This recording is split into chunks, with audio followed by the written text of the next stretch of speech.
আসসালামু আলাইকুম।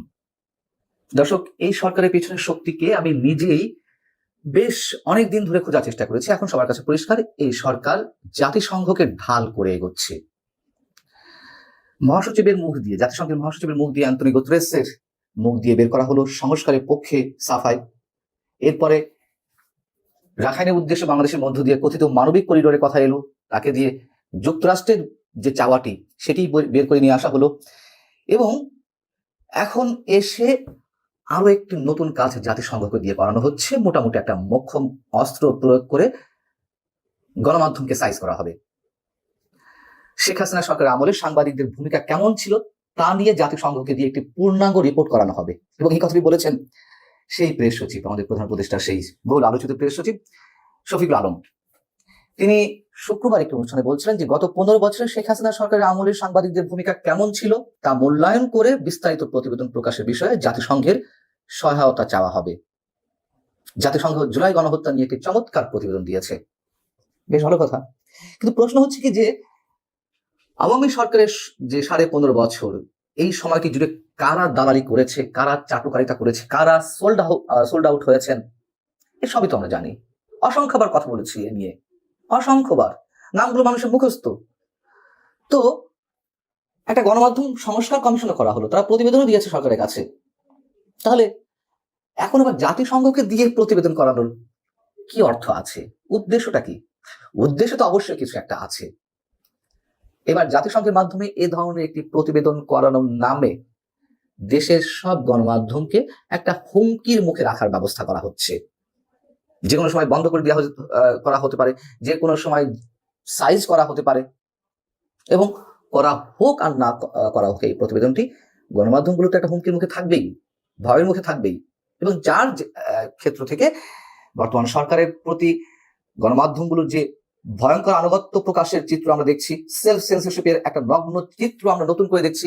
এগুলো সবই যদিও আওয়ামী লীগ সরকারের সময় ছিল, এখন নতুন আকার ধারণ করেছে, সেই বিষয়ে আসছি। প্রেস সচিব বলেছেন যে জাতিসংঘকে অনুরোধ করা হবে বিশেষজ্ঞ একটি প্যানেল করে গত 15 বছরের 3টি নির্বাচন, আইসিটির রায়ে ফাঁসি, মাওলানা সাইদির মামলার রায়ের পর সারা দেশে সংঘটিত ঘটনায় প্রাণহানি, শাপলা চত্বর ট্রাজেডি সহ সব বড় বড় ঘটনাগুলোতে কেমন সাংবাদিকতা হয়েছে, সাংবাদিকদের ভূমিকা কেমন ছিল তা অনুসন্ধান করে বিস্তারিত প্রতিবেদন প্রকাশ করতে। স্বীকার করে নিচ্ছি যে ঘটনাগুলোর কথা উল্লেখ করা হয়েছে সেগুলোকে কেন্দ্র করে প্রকৃত সাংবাদিকতা আমাদের এখানে হয়নি, এটি বাস্তবতা। কিন্তু কথা হচ্ছে যে জুলাই গণহত্যা নিয়ে যে রিপোর্টটি জাতিসংঘ দিয়েছে, যেটির এক্সাম্পল শফিকুল আলম ওই অনুষ্ঠানে তুলে ধরেছেন, তারপর থেকে জাতিসংঘকে সরকার যে হাত করে নিয়েছে, বা তার আগে থেকে, এটি তো স্পষ্ট। আমরা জানি যে জাতিসংঘের দাবি ছিল যে 2024 সেপ্টেম্বর পর্যন্ত গণহত্যার একটি রিপোর্ট তারা তৈরি করবে। কিন্তু যতদূর জানি, যদি ভুল না হয়ে থাকে, সরকারের পক্ষ থেকে বলা হলো যে না, এটি 5 আগস্ট পর্যন্ত করতে হবে। অনেকদিন দরবার পরে জাতিসংঘ 15 আগস্ট পর্যন্ত তদন্ত রিপোর্ট দিল। এবং এই রিপোর্টে যে প্রভাব বিস্তার করা হয়েছে, এবং এখানেও যে মার্কিন খেলা থাকতে পারে, অস্বাভাবিক কিছু নয়। 15 আগস্ট পর্যন্ত তারা কত মানুষ নিহত হয়েছেন পরিসংখ্যানটি কি দিল? 1400 মানুষ। কিন্তু তারা কিন্তু আলাদা করে দেখায়নি যে 5 আগস্টের আগের সময় এবং 5 আগস্টের পরে 15 আগস্ট পর্যন্ত। অবশ্যই তো দুটি পর্ব, তাই না? 5 আগস্টের পর তো শেখ হাসিনা ছিলেন না। তাহলে এই 1400 মানুষের মধ্যে কতজন 5 আগস্টের আগে নিহত হয়েছেন আর পরে কতজন নিহত হয়েছেন, এটি কেন আলাদা করে দেওয়া হলো না? এবং এই যে 15 আগস্ট পর্যন্ত 1400 মানুষ নিহত হয়েছেন, এটিকেই সরকার লুফে নিয়েছে এবং ওইভাবেই তোতা পাখির মতো আওড়াতে থাকে যে 1400 মানুষই জুলাই আন্দোলনে নিহত হয়েছেন। আবার সরকারের পক্ষ থেকে যেই প্রতিবেদন দেওয়া হয়েছে 5 আগস্ট পর্যন্ত জুলাই আগস্ট আন্দোলনে 852 জন নিহত হয়েছেন। তাহলে আমরা ধরে নিতেই পারি 5 আগস্টের পরে 448 জন, আরো 548 জন নিহত হয়েছেন। এবং এই প্রশ্নটি, এই যে জাতিসংঘের প্রতিবেদনের মধ্যে শুভঙ্করের ফাঁকি, অথবা সরকার একদিকে 852 জন বলছে, তাহলে বাকি 548 জন কখন, কাদের দ্বারা নিহত হলো, এই প্রশ্নগুলো একবারের জন্য বর্তমান সময়ের গণমাধ্যমগুলো কেউ করেনি তো। তার মানে কি, গণমাধ্যম যে চেহারায় ছিল সেই চেহারায় এখনো আছে এবং আরো বেশি নগ্নতা লাভ করেছে। শিল্পী, সাহিত্যিক কিংবা সাংবাদিকদের গণহারে হত্যা মামলায় দেওয়া হয়েছে। এই সেদিনও 3-4 দিন আগে 16-17 জন শিল্পীকে হত্যা মামলায় জড়ানো হলো নতুন করে, যেটি নিয়ে তুমুল সমালোচনা আগে হয়েছে, তারপরে এটি দিল। অ্যাক্রিডিটেশন কার্ড বাতিল করা হয়েছে, সাংবাদিকদের চাকরি যাচ্ছে। আমি আবারও বলছি, শেখ হাসিনা সরকারের সময় নির্লজ্জ নতজনতা থেকে সাংবাদিকরা যে চামচামি করেছেন, দালালি করেছেন একাংশ, এবং যার প্রমাণ তো প্রধানমন্ত্রী সংবাদ সম্মেলনগুলো, এই সংবাদ সম্মেলনগুলো নিয়ে আমি একাধিকবার কথা বলেছি আওয়ামী লীগ সরকারের সময়। কিন্তু এখন যে সাংবাদিকদের আবার দেখা যাচ্ছে তারা সেই চরিত্র লাভ করে তার যে ন্যাকেডলি যে চাটুকারিতা করে যাচ্ছেন সেগুলো আমরা দেখছি।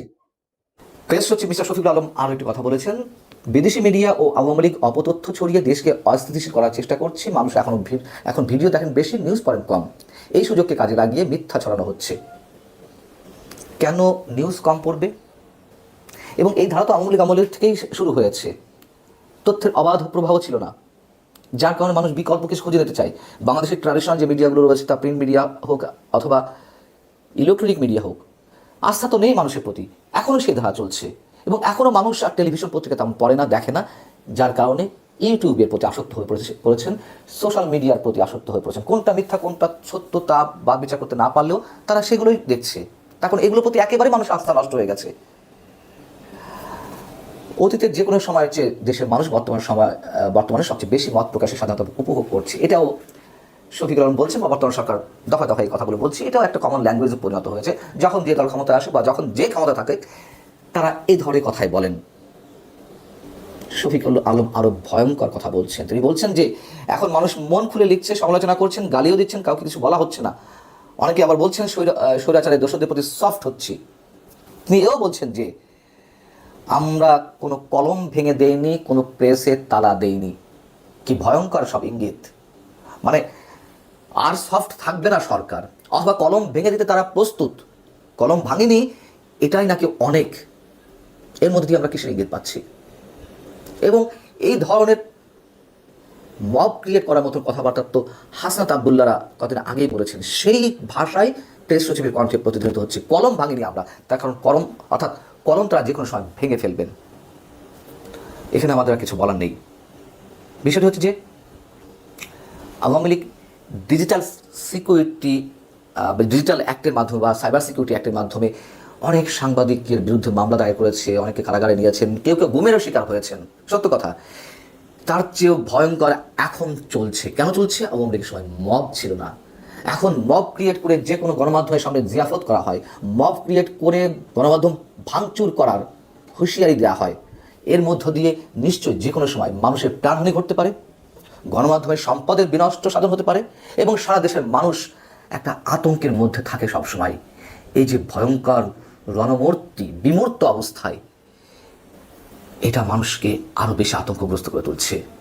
আল্লাহ হাফিজ।